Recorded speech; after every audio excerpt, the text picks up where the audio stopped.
Sementara itu, saudara, banjir yang melanda 3 kecamatan di Aceh Utara hingga Minggu pagi terus berangsur surut.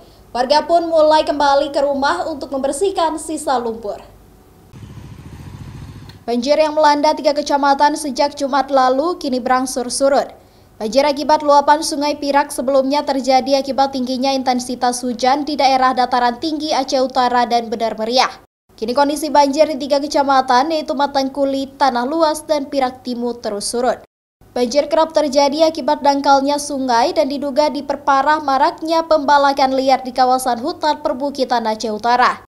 Terutama kan sungai di pinggiran Menasahagu ini kan udah sangat dangkal. Ya, kami harapkan ada normalisasi. Kalau asal banjir, disinilah pusat banjir ya.